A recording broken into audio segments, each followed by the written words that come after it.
ഈ special jury എന്ന് പറയുന്ന ആൾക്കാരെ ഞാൻ ജീവിതത്തിൽ കണ്ടിട്ടില്ല. ഇവിടെ എവിടെയെങ്കിലും കാണാൻ അവസരം കിട്ടുമെങ്കിൽ ദയവായി അവരോടൊന്ന് വന്ന് കാണാൻ പറയണമെന്നൊക്കെ പറഞ്ഞു. അവാർഡുകൾ ആ അർത്ഥത്തിൽ ശ്രീയേട്ടൻ രസകരമായിട്ട് കണ്ടിട്ടുണ്ട്. ഞാനൊരു 20 വർഷത്തിനുള്ളിൽ ഒരു സ്ക്രിപ്റ്റ് വായിച്ചിട്ട് അടിയിലൊരു ചുവന്ന മഷി കൊണ്ടൊരു വര വരയ്ക്കാത്ത ആദ്യത്തെ സ്ക്രിപ്റ്റാണിതെന്നാണ്. ഞാൻ നോക്കുമ്പോൾ ജോഷി സാർ അവിടെ ഇരുന്ന് കണ്ണൊക്കെ തുടയ്ക്കുന്നുണ്ട്. എന്നോട് ജോഷി സാർ പറഞ്ഞു, കൗരവർ എന്ന് പറയുന്ന സിനിമ അത് ഹിന്ദിയിൽ എടുക്കാനൊരു പ്ലാൻ ഉണ്ട്, അപ്പോൾ അതിനൊരു സ്ക്രിപ്റ്റ് ചെയ്യണം, പ്രേംലാൽ അതൊന്ന് ചെയ്തു തരണം എന്ന് പറഞ്ഞു. അത് വേണ്ട എന്നാണ് എനിക്ക് തോന്നുന്നത് എന്ന് പറഞ്ഞപ്പോഴും ശ്രീനേട്ടനോട് പറഞ്ഞു, അത് മനസ്സ് പറയുന്നതിൻ്റെ ഒപ്പമാണ് നമ്മൾ പോകേണ്ടത്, അതിൻ്റെ വലിപ്പം നോക്കണ്ട.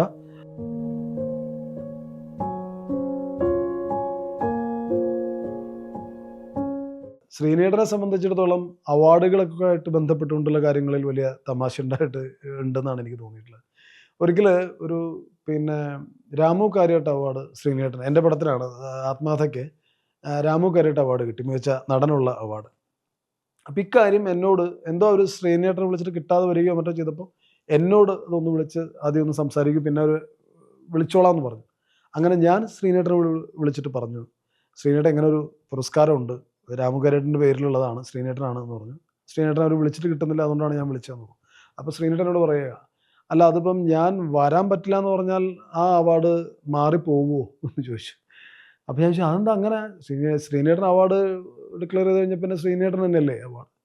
പുള്ളി പറഞ്ഞു അങ്ങനെയൊക്കെ ആയിരിക്കും, പക്ഷേ എനിക്ക് ഉണ്ടായ ഒരു എക്സ്പീരിയൻസ് പറയാമെന്ന് പറഞ്ഞിട്ട് പുള്ളി എന്നോട് പറഞ്ഞു, ഒരു അവാർഡുകാർ ഇതേപോലെ ശ്രീനേട്ടനെ വിളിച്ചിട്ട് ഒരു പുരസ്കാരം, വലിയൊരു പുരസ്കാരമാണ്, അത് ശ്രീനേട്ടന് കൊടുക്കാമെന്ന് പറയുന്നു. ഓക്കെ, സമ്മതിച്ചു.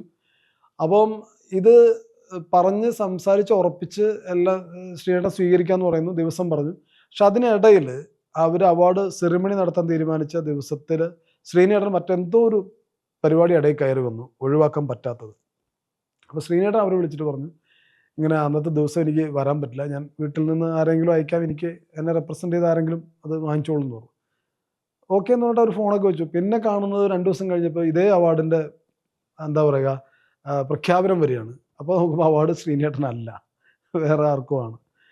അപ്പോൾ അത്തരത്തിൽ അവാർഡുകളുടെ ഒരു തമാശയെക്കുറിച്ചിട്ട് ശ്രീനേട്ടൻ എപ്പോഴും പറയും. ഒരിക്കൽ ഒരു ചാനലിൽ അവാർഡ് കിട്ടിയ സമയത്ത് ശ്രീനേട്ടൻ സ്പെഷ്യൽ അവാർഡായിരുന്നു. അപ്പോൾ അന്ന് അവിടെ സ്റ്റേജ് കയറിയിട്ട് പുള്ളി ചോദിച്ചു, ഈ സ്പെഷ്യൽ ജൂറി എന്ന് പറയുന്ന ആൾക്കാരെ ഞാൻ ജീവിതത്തിൽ കണ്ടിട്ടില്ല, ഇവിടെ എവിടെയെങ്കിലും കാണാൻ അവസരം കിട്ടുമെങ്കിൽ ദയവായി അവരോടൊന്ന് വന്ന് കാണാൻ പറയണമെന്നൊക്കെ പറഞ്ഞു. അവാർഡുകൾ ആ അർത്ഥത്തിൽ ശ്രീനേട്ടൻ രസകരമായിട്ട് കണ്ടിട്ടുണ്ട്. അങ്ങനെ കാണാൻ കഴിഞ്ഞ ഒരാളാണ്. വ്യക്തിപരമായിട്ട് ആത്മകഥ എനിക്ക് കുറച്ച് അവാർഡ്സും കാര്യങ്ങളൊക്കെ നേടിത്തന്നിട്ടുള്ളൊരു സിനിമയാണ്. പക്ഷേ എനിക്ക് ആ സിനിമയുമായി ബന്ധപ്പെട്ടിട്ടുള്ള ഏറ്റവും വലിയ സർട്ടിഫിക്കറ്റ് കിട്ടുന്നത് ശ്രീനേട്ടൻ അതിൻ്റെ സ്ക്രിപ്റ്റ് വായിച്ചിട്ട് പറഞ്ഞൊരു ഡയലോഗാണ്. അതെന്നോട് തന്നെ നേർക്ക് നിന്നുകൊണ്ട് ശ്രീനേട്ടൻ വായിച്ചു കഴിഞ്ഞ ഉടനെ എന്നോട് പറഞ്ഞത്, ഞാനൊരു 20 വർഷത്തിനുള്ളിൽ ഒരു സ്ക്രിപ്റ്റ് വായിച്ചിട്ട് അടിയിലൊരു ചുവന്ന മഷി കൊണ്ടൊരു വര വരയ്ക്കാത്ത ആദ്യത്തെ സ്ക്രിപ്റ്റാണിതെന്നാണ്. പേഴ്സണലി ശ്രീനേട്ടനെ പോലൊരാളാണ് അത് പറയുന്നത്. പക്ഷെ അതേ ശ്രീനേട്ടൻ എൻ്റെ കൂടെ ഇരുത്തിക്കൊണ്ട് ഒരിക്കലും ഒരു ഇൻ്റർവ്യൂവിന് ഒരാൾ ചോദിച്ചപ്പോൾ, ശ്രീനേട്ടൻ ആണോ എന്ന് എന്നോട് ചോദിച്ചപ്പോൾ ശ്രീനേട്ടൻ ഇടയിൽ കയറിയിട്ട്, പുള്ളി സീരിയസ് ആയിട്ടുള്ള സിനിമകൾ ചെയ്യുന്ന ആളാണ്, ഞാനൊരിക്കലും ശ്രീനേട്ടൻ്റെ പ്രേംലാലിന് മെൻറ്റർ ആവില്ല, അത് പത്മരാജനും ലോഹിതദാസനും പോലുള്ള സീരിയസ് റൈറ്റേഴ്സാണ് പുള്ളിയുടെ ട്രാക്ക് എന്നോട് പറയണ്ടേ. പക്ഷേ ഈ ആത്മകഥ എഴുതിയ ഒരു ബലത്തിൽ അത് എനിക്ക് ഉണ്ടാക്കിയൊരു ഇമ്പാക്റ്റ് കൊണ്ടുണ്ടായ ഒരു കാര്യം, ഒരിക്കൽ ഒരു സിനിമ എഴുതേണ്ട സമയത്ത് ഞാൻ ചെയ്യാനിരുന്ന പടമല്ല, ശ്രീനേട്ടൻ എന്നോട് ഒരു ദിവസം വിളിച്ചിട്ട് പറഞ്ഞു, ഒരു കഥ ഞാൻ കേട്ടു പ്രേംലാൽ, അത് എനിക്ക് ചെയ്തു കൊടുത്തേ പറ്റുള്ളൂ, അങ്ങനെ ചില എന്താ പറയുക ചില പ്രഷേഴ്സിൻ്റെ മുകളിൽ ശ്രീനേട്ടൻ ചെയ്യാൻ സമ്മതിച്ചൊരു പടമാണ്, അപ്പോൾ അതിന് സ്ക്രിപ്റ്റ് എന്നോട് എഴുതാൻ പറ്റുമോ എന്ന് ചോദിച്ചു. അപ്പം ഞാൻ പറഞ്ഞു, അതൊരു കഥയാണ്, അത് പബ്ലിഷ് ചെയ്ത മറ്റായിട്ടുള്ള കഥയാണ്, അപ്പോൾ അത് ഒന്ന് വായിച്ചിട്ട് അത് ഓക്കെ ആണെങ്കിൽ നമുക്ക് ചെയ്യാമെന്ന് പറഞ്ഞിട്ട് ഞാൻ അങ്ങനെ ആ കഥ വായിച്ചു. അപ്പോൾ ശ്രീനേട്ടനോട് പറഞ്ഞ പ്രകാരം ഡേവിഡ് ഏട്ടൻ എന്നെ വിളിച്ചു, ഒരു അഡ്വാൻസും ഒക്കെ ഓഫർ ചെയ്യുന്നു. പക്ഷെ അത് ഞാൻ വായിച്ചപ്പോൾ എനിക്ക് അതിനകത്തൊരു കഥയായിട്ട് അങ്ങനെ ഫീൽ ചെയ്തില്ല. ഭൂപടത്തിലില്ലാത്തൊരിടം എന്ന് പറഞ്ഞൊരു സിനിമയാണ്.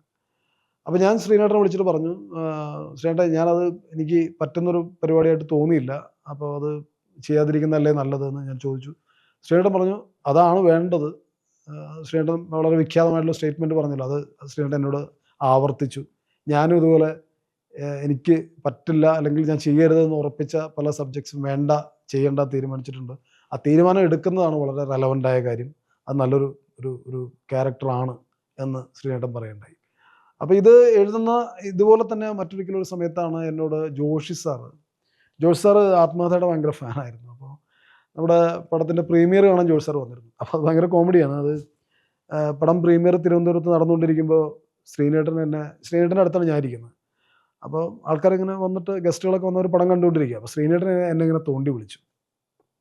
അപ്പോൾ ഞാൻ നോക്കുമ്പോൾ എന്നോട് അങ്ങോട്ടൊന്ന് നോക്ക് എന്ന് പറഞ്ഞു. അപ്പോൾ ഞാൻ നോക്കുമ്പോൾ ജോഷി സാർ അവിടെ ഇരുന്ന് കണ്ണൊക്കെ തുടയ്ക്കുന്നുണ്ട്.